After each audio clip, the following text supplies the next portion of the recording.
It's the most wonderful time of the year. Most people say that the most wonderful time of the year is Christmas time. I very much so disagree. Christmas will be coming 8 months early, as the NFL draft, oddly enough, coincidentally enough, is on April 25th. 8 months away from the biggest holiday of the year. But for me, the most wonderful time of the year will be this Thursday, 2 days away. We are now 2 days away from the 2019 NFL draft. And just as I put a mock out, my first round NFL mock draft, of course, it would not be mock draft season without a drastic change to the draft board for me, myself, and I, for a multitude of reasons. Changes are going to be made to this first round mock draft. But I thought I would cut to the chase and put out my own individual podcast for your favorite team, my favorite team, the Buffalo Bills, the people that everybody tune in to hear me give my take on, especially during draft time. I got to say, people, I am fascinated by how fast this show has grown and the lengths that it has just continued to grow over the last 3 years, and people that I've met, and I can't wait to communicate with more Buffalo Bills fans on the Bills Fan Cave We're In It For Life group, a group that is giving me the honor of being a group admin, so I can kind of approve members and hopefully not too many times disapprove members for, being unruly and being a little bit ridiculous. We get very passionate about our football talk at One Bills Drive in Western New York, and I'm excited to kind of interact with more Bills fans through this podcast and through the Facebook groups that I'm on, as well as plenty of the other avenues that I can communicate with Bills fans on Twitter, on Instagram. My IGTV account is doing really, really well. You can follow that at Ryan Thomas Take. You can follow me on Twitter also at Ryan Thomas Take, and also like the Thomas Take Sports Podcast Facebook page for all things TTSP, for all things sports. So with that being said, I'm going to get right to it. The headline of the podcast today is the Buffalo Bills should select ... I left the cliffhanger for you guys to tune into. I left the breadcrumbs. I left the trail of who I think the Bills should select. Now, in my first mock draft, I did have Buffalo selecting a player by the name of Montez Sweat, 9th overall, but I'm going to change that. And yes, I get the opportunity to change that. It's my mock draft. It's my life, damn it. I can do whatever the hell I damn well please to my mock draft. If I write it, I can change it until draft day. Draft day, no more mock drafts. But we're 2 days away, so the rules apply. I can change a mock draft. I've made plenty of them in my time on this podcast and outside of this podcast, and I'm making a change. I'm erasing Montez Sweat's name off my mock draft, at least to the Buffalo Bills, due to the fact that there is a red flag issue as far as his medical report that I'm a little bit skeptical on, and I don't really want a player, especially coming to my Buffalo Bills, that has any medical issues. Now, you have a lot of really good players in this draft. There's a lot of guys that I think overall will be in the league for a number of years. Guys like Quinnen Williams, guys like Nick Bosa, among many. Those are the two best players in this draft, I feel. And I put out my positional rankings today for each position. For each position in the draft, my top 5 positional rankings. And some were met with agreement, and some were met with some public disagreement, which is fine. I don't put out those top 5 rankings for everybody to agree with me. But I'll read off my top quarterbacks in the 2019 NFL Draft. Number 1, Drew Lock. Number 2, Kyler Murray, Daniel Jones, Dwayne Haskins, and Ryan Finley. Top running backs, Josh Jacobs, Damian Harris, David Montgomery, Darrell Henderson, who I really like, and Miles Sanders. 2019 NFL Draft Wide receiver rankings, DK Metcalf, Marquise Brown, A.J. Brown, N'Keal Harry, and Terry McLaurin. Tight ends, T.J. Hawkinson, Noah Fant, Irv Smith Jr., Jace Sternberger, and Dawson Knox. Offensive line, Jonah Williams, Jawan Taylor, Andre Dillard, Dalton Risner, and Chris Lindstrom.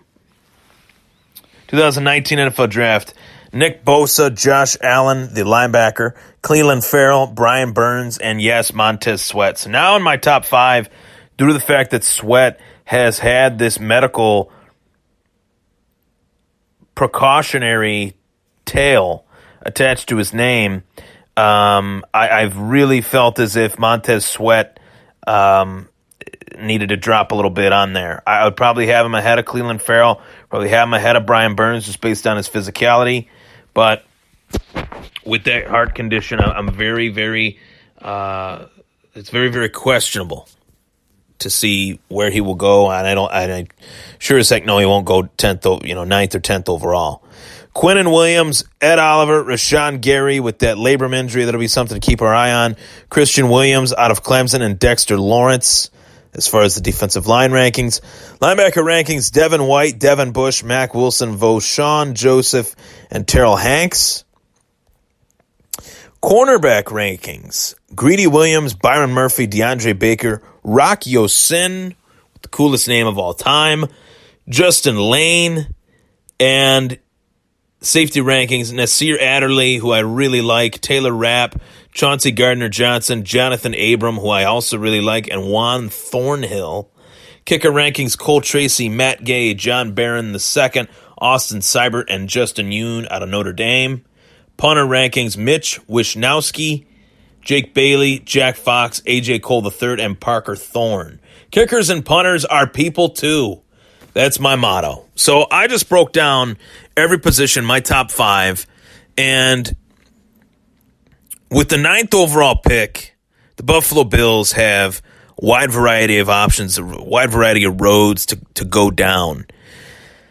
They could go with a pass rusher. They could go with a linebacker. They could go with a wide receiver. They could go with the opportunity to trade down. They could trade up for an Ed Oliver or for somebody that they really want, a Quinnen Williams or somebody like that. They could. I'm just laying out all the possibilities, all the possible avenues that I think that they could go down on draft night.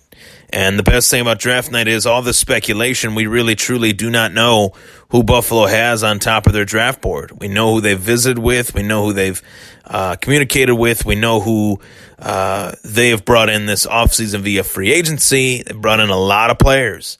They've added a lot of players to positions of need.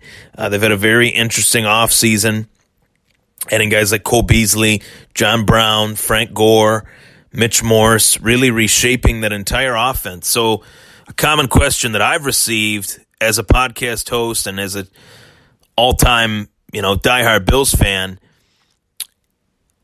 is, do I think they should go offense or defense? And it's a very tough question to answer because in this draft, you have a selection of players that could be available at 9 defensively that are pretty good. Guys like Brian Burns, guys like Cleveland Farrell, guys like Christian Wilkins. You could really add to that defensive front, and Shaq Lawson really has not panned out just yet. It doesn't mean he won't, but he hasn't just yet. And, you got on the other side of the line, Jerry Hughes is getting a little bit older. So maybe they invest in replacing him with a first-round pick. But really, I look at this draft and I see an opportunity for Buffalo to continue to make their offense better. And I see it as an opportunity to really bolster their offense. And when I look at their offense, their depth or lack thereof in certain ways, their offensive line is much better on paper. Whether that translates to the field, only time will tell. But there are a lot of great offensive linemen in this draft. Jawan Taylor, Jonah Williams, will one of those two guys be available? And if so, will Buffalo just take that guy and plug him in and help him grow and develop? And hopefully that guy can protect Josh Allen's blind side, which would mean Deion Dawkins would move over to right tackle, which is a position I think he's more suited for. Even guard, he'd be more suited for that. I think Dion Dawkins is a better left tackle when he has a better left guard playing next to him, like a Richie Incognito a few years back. Without that great guard or that great guard play, I don't know whether the Bills feel as if Dion Dawkins is a left tackle. But I know that he has played left tackle well in instances where the left guard playing next to him is pretty good. And I think Buffalo's improved mightily on their offensive line with a lot of moves that they made. They added a lot of great depth. Guy that I'm really keeping my eye out on is Adrian Waddle, who really didn't get a lot of playing time in New England, but is known to be just a pure mauler on the offensive line. Ty Nsekhe, a veteran, but a guy that's really played every position on the offensive line. Buffalo made some really low-key, underrated, interesting moves that normally they don't make. Previous regimes, they did not make moves like this. So it's pretty encouraging, to say the least.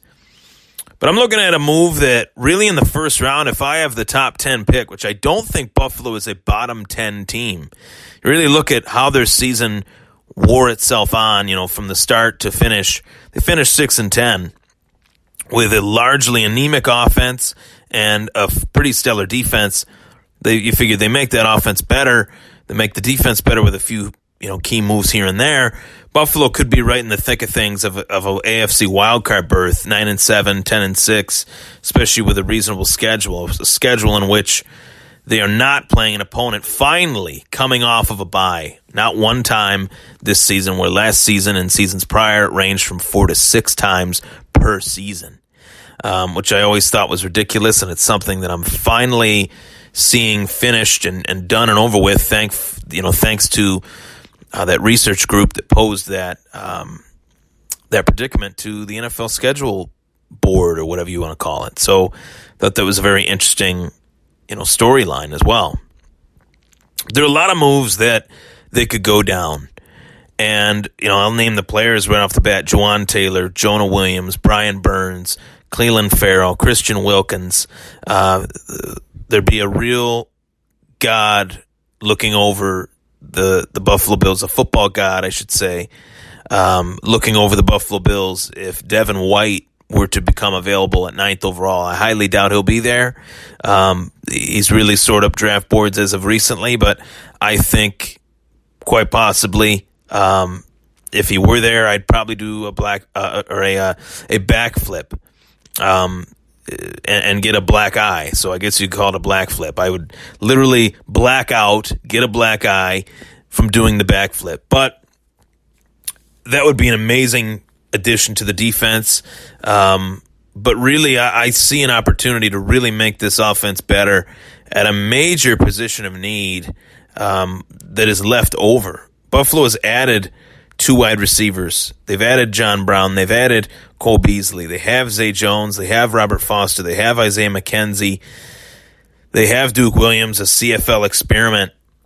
So to say they don't have a number 1 would be a huge statement that I would definitely understand. They don't have the Julio Jones. They don't have the Antonio Brown. They don't have the AJ Green. But not many teams do have those guys, and they do just fine. But they don't have the Amari Coopers. They don't really have a true number 1 guy. And people will say, well, maybe they'll take DK Metcalf. And I was on that train too.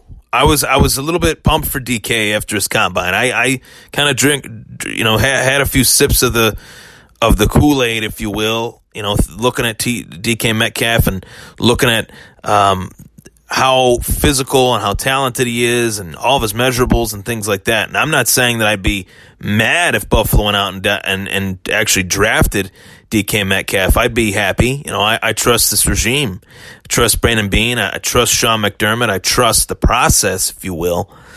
But at the same time, I feel like they've made huge strides at wide receiver. I feel like if I were to kind of assume here, while I put on my assumption hat, that they really like Robert Foster, that they really like Isaiah McKenzie, that they really like some of the names that they've kind of brought in through the works of their organization the last year and a half or so. And those guys earned an opportunity to get another opportunity heading into this 2019 season, where if you drafted a first-round draft pick wide receiver, it would definitely take away from those guys. So, do they like what they have? I think they do. They only made, 2 moves, John Brown, Cole Beasley at wide receiver. Those will definitely help. No doubt about it. In this Brian Daboll offense, especially, those 2 moves will help. Brian Daboll is literally taking principles that he learned from Josh McDaniels in that New England offense, and he's trying to apply it to Buffalo, but with a big arm quarterback. It'll be very interesting to see how that translates. I think it'll translate very well because Josh Allen can make all the throws, but some of the little throws he's had some trouble making. But that's what year 2 is for, to get better and to become a better all-around quarterback. But there's one position that has always been referred to as the best friend of a quarterback. Guy that is always reliable, a guy that's always there for the quarterback, a guy that is always seen as the safety valve. And I'm talking about, of course, the tight end position. And this is the best draft class for tight ends that I could remember in recent memory. I can't remember a draft class with tight ends featured tight ends like this. And 9th overall, according to my mock, I believe he will be there. But 9th overall, if TJ Hawkinson is there, Buffalo has to select this guy. They have to pick him. And I'll tell you why. There's a lot of reasons why. Reasons that include the fact that he is a dynamic, unique talent at the position of tight end. He could be one of the best tight ends in the NFL for many years to come. He has the skill set to be that. He's 6'5". He runs a 4.67 40, which is pretty fast for a guy that's 6'5", 250 pounds. He can run all the routes. He can line up wide. He blocks very well. And yes, he's a safety valve for the quarterback. So really, TJ Hawkinson really kills 3 birds with 1 stone. He helps the offensive line, he helps your quarterback, and overall he helps your offense. And really, you look at the depth chart and you look at everything and see how it lays out. And yeah, Buffalo doesn't have a true number 1 wide receiver, but they do have wide receivers. And they don't have a true number 1 tight end. Right now, Tyler Kroft, God bless him. I love the signing. I think he's a great backup, but he is definitely not a tight end 1. Jason Kroom, respectively, all due respect, do not see him as a tight end 1. He showed me some decent things, but showed me that he's not a tight end 1 in the meantime. It's that simple. And TJ Hawkinson would greatly improve the Bills' offense while also adding that dimension that was featured on the New England Patriots offense for quite some time, in particular 9 years, with a guy by the name of Rob Gronkowski. That guy, you remember him, he just retired? He was pretty damn good. Now, I'm not saying that TJ Hawkinson is the next Gronk, but he's pretty damn good. And he's somebody that if you watch the tape, if you check the tape without just watching his highlights, you would see a lot of instinctual things about his game that make you think that he's as polished a player in this draft class. If I were to put together a big board of players, which I will, but if I were to put together a big board of players, he'd be in my top 5.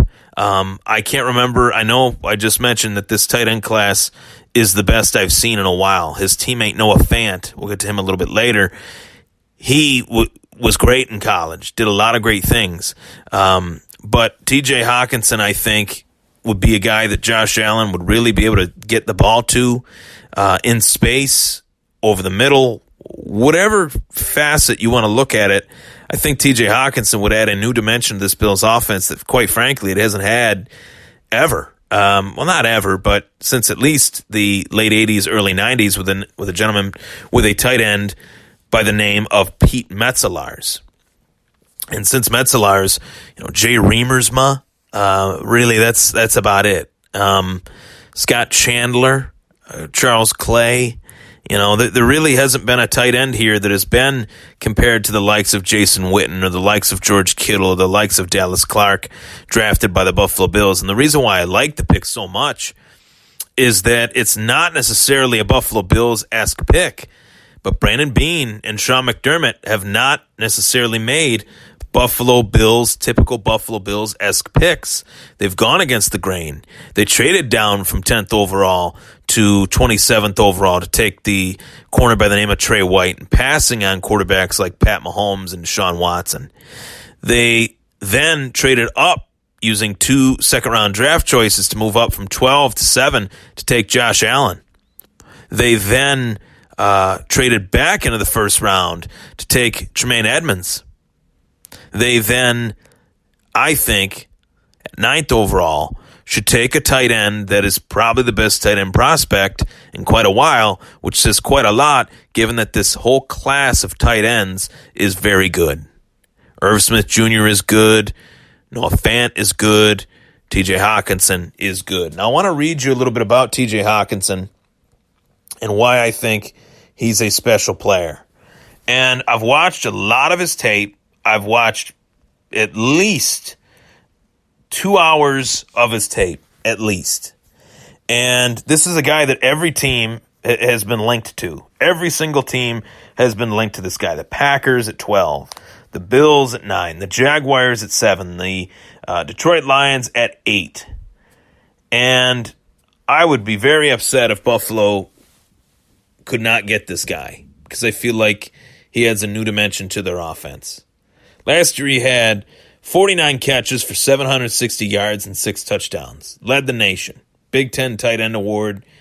And Lance Zierlein, a guy that, does the draft analyst stuff for NFL.com, his overview of TJ Hawkinson on NFL.com read as such: in a draft that feels light on high-end talent, Hawkinson is an ascending talent with a chance to become one of the best all-around tight ends in the game. He should continue to fill out his athletic frame, but he's already a sound inline blocker with the toughness to sustain and finish. His above-average athleticism and separation burst will help him win against linebackers, while his body control and hands give him an advantage over safeties.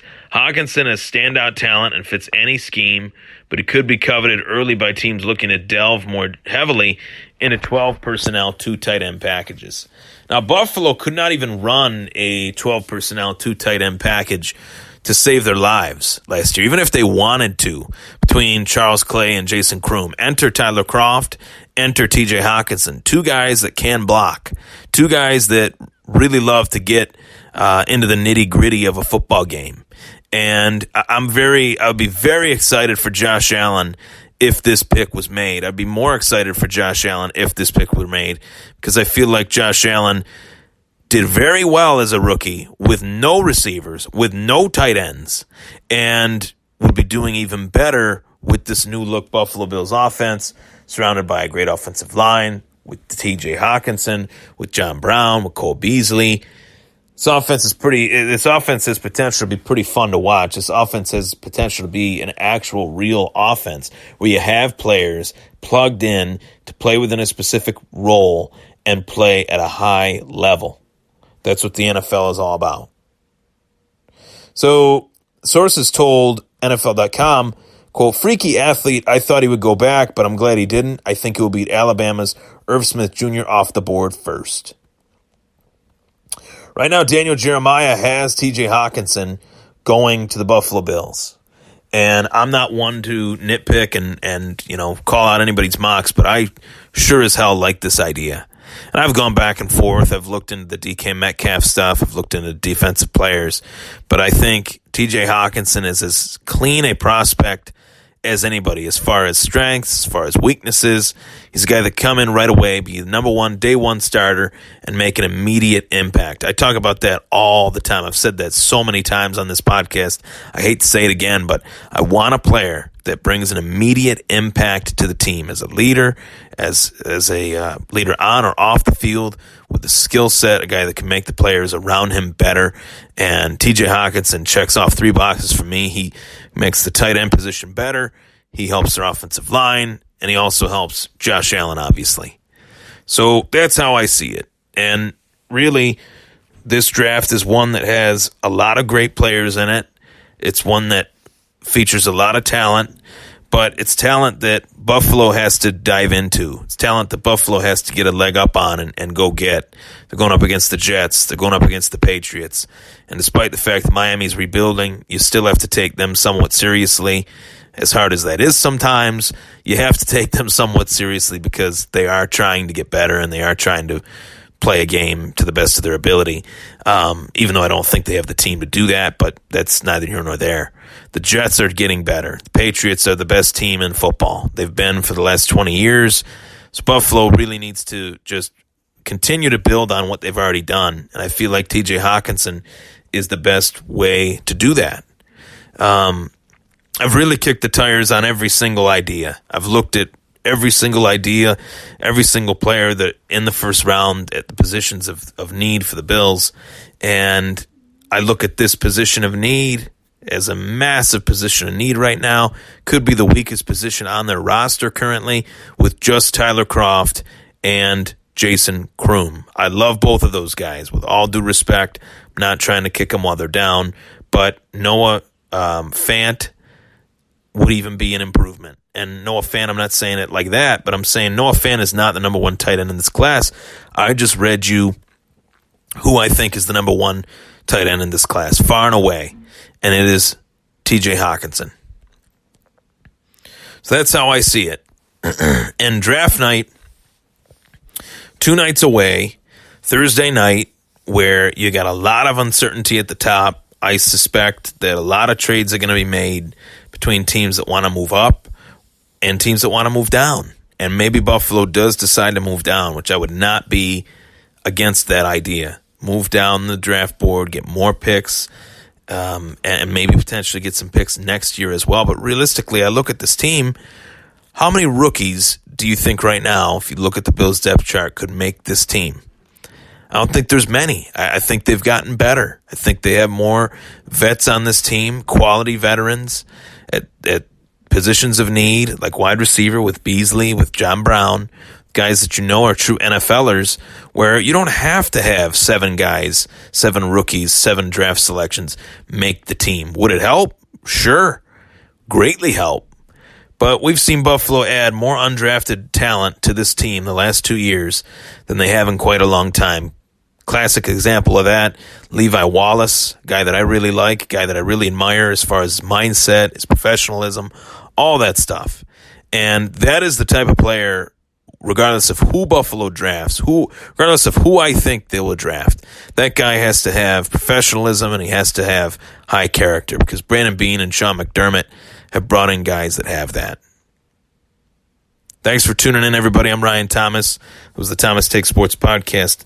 I have Buffalo selecting TJ Hawkinson 9th overall. They got to get him. This is a guy that I think really gratefully helped their team.